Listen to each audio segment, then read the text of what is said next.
पिछले क्लास में हमने एग्जाम्पल 3 तक के सवालों को सॉल्व करना समझ लिया था और आज की क्लास में हम उसके आगे के सवालों को सॉल्व करना समझेंगे।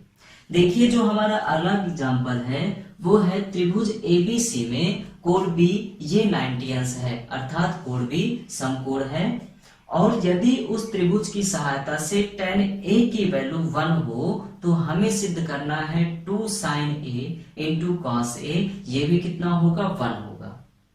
तो इसको प्रूफ करने के लिए हमारे पास दो मेथड हैं। सबसे पहले हम इसको पहले मेथड से सॉल्व करेंगे। देखिए हमारा जो पहला मेथड है उसमें हम त्रिभुज की सहायता लेंगे। तो मान लिया हमारे पास ये एक त्रिभुज है और इस त्रिभुज में हमने बिंदु दे दिए A, B और यहां पर C। देखिए हमारे सवाल में दिया हुआ है tan A इज इक्वल 1। यदि हम इसके हर की बात करें तो इसके हर में केवल 1 हो सकता है। ठीक, अब tan के लिए हम प्रयोग करते हैं सम्मुख भुजा अपान आसन्न भुजा। अब देखिए A यहां पे है तो इस A के लिए सम्मुख भुजा BC हो जाएगी, तो इसकी वैल्यू कितनी हो जाएगी 1 और आसन्न भुजा ये है तो इसकी भी वैल्यू कितनी हो जाएगी 1। अब हमें क्या करना है, AC का मान निकालना है। तो देखिए यदि हम इसमें पाइथागोरस प्रमेय अप्लाई करें तो देखिए क्या होगा। इसके लिए हम लिखेंगे त्रिभुज ABC में,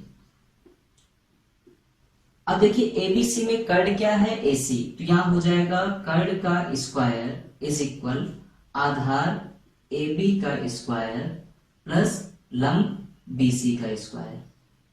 अब देखिए AC की वैल्यू हमको ज्ञात करना है तो AC स्क्वायर ये लिख लिया और यहां पर 1 का स्क्वायर एंड प्लस 1 का स्क्वायर। देखिए 1 का स्क्वायर कितना होता है 1, तो ये हो जाएगा 1 प्लस 1। AC स्क्वायर का मान देखिए क्या मिला 1 प्लस 1। अब 1 प्लस 1 को यदि हम ऐड कर दें तो ये हो जाएगा 2 और यहाँ वैल्यू किसकी आ जाएगी AC स्क्वायर की, लेकिन हमको किसकी चाहिए AC की। तो AC की वैल्यू प्राप्त करने के लिए हम इसका वर्गमूल ले लेंगे और इस प्रकार से हमें AC की वैल्यू क्या मिल जाएगी √2। तो AC की वैल्यू हमें क्या मिल गई √2। अब देखिए हमें ज्ञात क्या करना है 2 sin A into cos A।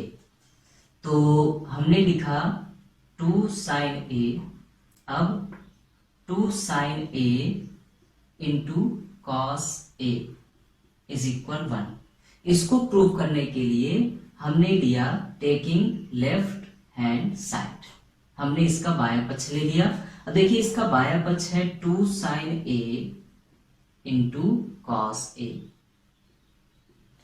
अब यदि हम इस त्रिभुज की सहायता से sin A की वैल्यू देखें तो देखिए sin A, sin के लिए हम प्रयोग करते हैं सम्मुख भुजा अपान कर्ण, तो यहां पे हो जाएगा 1 अपान √2 और cos की वैल्यू क्या हो जाएगी आसन्न भुजा अपान कर्ण, तो यहां पे भी मिल जाएगा 1 अपान √2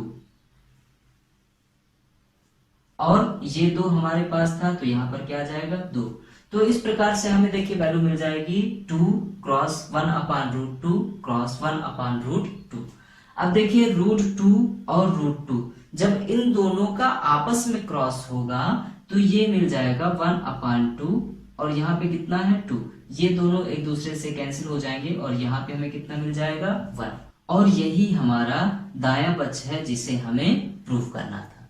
ठीक, तो इस प्रकार से ये सवाल हमारा सॉल्व होता है। आप लोग इसको नोट कर लें, इसके बाद हम आगे समझते हैं।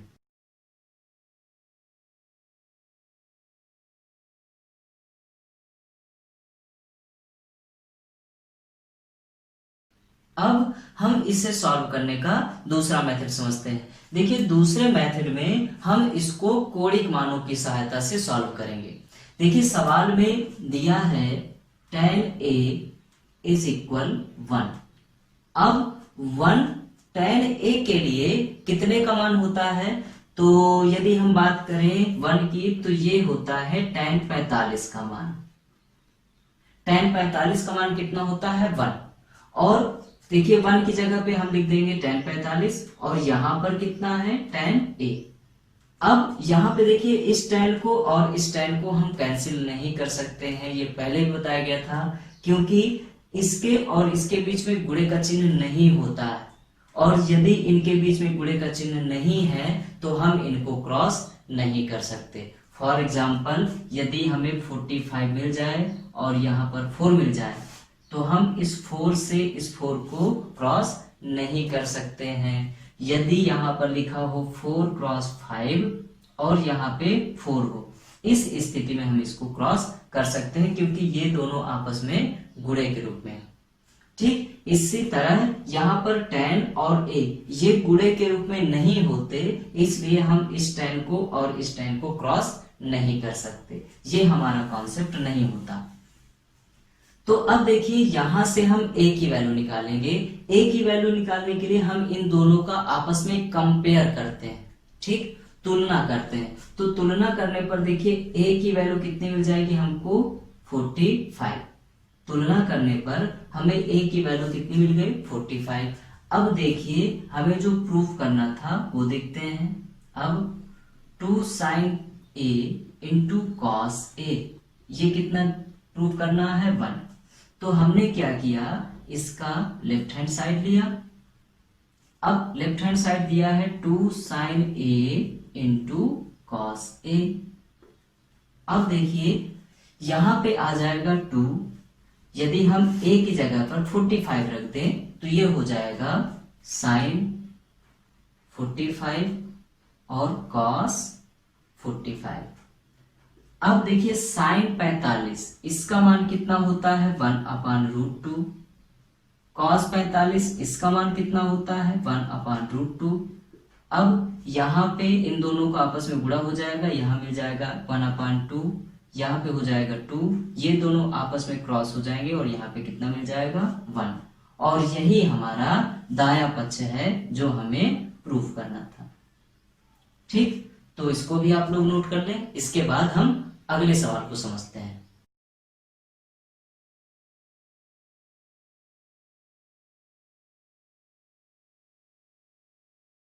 इसके बाद हमारा जो अगला सवाल है वो कुछ इस प्रकार से है। देखिए दिया है त्रिभुज OPQ में कोण P ये 90 अंश है, अर्थात कोण P समकोण है। साथ ही दिया है OP ये 7 सेंटीमीटर है और OQ माइनस PQ ये 1 सेंटीमीटर है। तो हमें sin Q और cos Q की वैल्यू ज्ञात करना है। तो इसको ज्ञात करने के लिए सबसे पहले हम इन मानों को लिख लेते हैं जो सवाल में दिए हैं। देखिए दिया है OP इज इक्वल 7 सेंटीमीटर और OQ minus PQ is equal 1 centimetre. इसको हम इक्वेशन फर्स्ट मान लेंगे। अब देखिए इसको सॉल्व करने के लिए यदि हम इस त्रिभुज में पाइथागोरस प्रमेय अप्लाई करें तो देखिए क्या होगा। त्रिभुज OPQ में यहां पर देखिए मिल रहा है हमको OQ square is equal OP square plus PQ square. अब यहाँ पे ना तो हमें OQ की वैल्यू पता है ना ही PQ की वैल्यू पता है, तो हम क्या करते हैं केवल OP का मान रख देते हैं और यहाँ पर PQ स्क्वायर और यहाँ पे कितना हो जाएगा OQ स्क्वायर। अब यदि हम इसको पक्षांतर कर लें तो देखिए हम इसको क्या लिख सकते हैं, ये हो जाएगा OQ square minus PQ square is equal 7 square. अब ये देखिए A square minus B square का रूप बन रहा है। यहाँ पे A square minus B square, यदि हम इस रूप में मान के इसको चलें तो इसका फार्मूला देखिए क्या होता है, A कोष्टक में A प्लस बी और A कोष्टक में A माइनस बी। तो हम इसको लिख सकते हैं OQ प्लस PQ और दूसरे कोष्टक में OQ माइनस PQ और इक्वल ये 7 का स्क्वायर कितना हो जाएगा 49। अब देखिए यहां पे आ जाएगा OQ प्लस PQ और यहाँ पे 1 इज इक्वल 49 और 1 का यदि हम इस पे क्रॉस करेंगे तो सेम यही वैल्यू आ जाएगी, अर्थात ये हमें मिलेगा OQ plus P Q is equal 49। तो इस प्रकार से ये हमारा दूसरा इक्वेशन हो गया।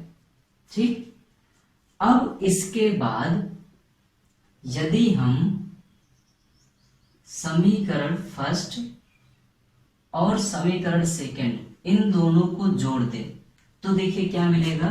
समीकरण फर्स्ट प्लस समीकरण सेकंड से देखिए हमें मिलेगा O Q minus P Q is equal 1, ये था यहाँ पे। और दूसरा समीकरण जो हमें मिला है वो है O Q plus P Q is equal 49। यहाँ पे देखिए ये माइनस है और ये प्लस है तो ये दोनों कैंसिल हो जाएंगे। यहाँ पे हो जाएगा 2OQ और ये कितना हो जाएगा 50। अब यहां से यदि हम OQ का मान निकालेंगे तो ये हो जाएगा 50/2। इसको पक्षांतर करेंगे तो ये बटे में जाएगा और ये क्रॉस होने के बाद कितना आएगा 25। तो इस प्रकार से OQ की वैल्यू हमें कितनी मिल जाएगी 25। अब यदि हम इस मान को समीकरण सेकंड में रखें तो देखिए क्या मिलेगा। हम लिखेंगे समीकरण सेकंड से। अब देखिए OQ ये कितना दिया है 25 प्लस PQ, इसकी वैल्यू हमें ज्ञात नहीं है, और इधर कितना दिया है 49। यदि हम 25 को पक्षांतर कर लें तो देखिए PQ बराबर कितना हो जाएगा 49 माइनस 25 और ये कितना हो जाएगा 24। तो इस प्रकार से हमें PQ की वैल्यू कितनी मिल जाती है 24। अब इसके बाद देखिए हमें जो आगे ज्ञात करना है वो है साइन Q और कॉस Q। तो देखिए साइन Q के लिए साइन के लिए हम प्रयोग करते हैं समूह भुजा अपान कर्ण। तो देखिए इसके लिए समूह भुजा क्या है, Q के लिए समूह भुजा हमारी OP, तो यहाँ हो जाएगा OP अपान कर्ण देखिए हमारा क्या है OQ, तो यहाँ हो जाएगा OQ। अब देखिए OP का मान कितना है 7 और OQ का मान कितना है 25।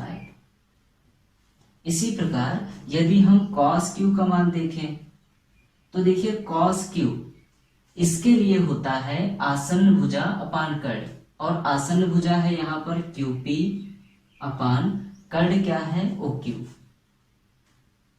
अब देखिए QP का मान कितना दिया है, QP का मान है हमारे पास 24 और कर्ण कितना है 25।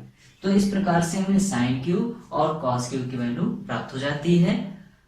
तो आप लोग इसको नोट कर लें, इसके बाद हम आगे समझेंगे।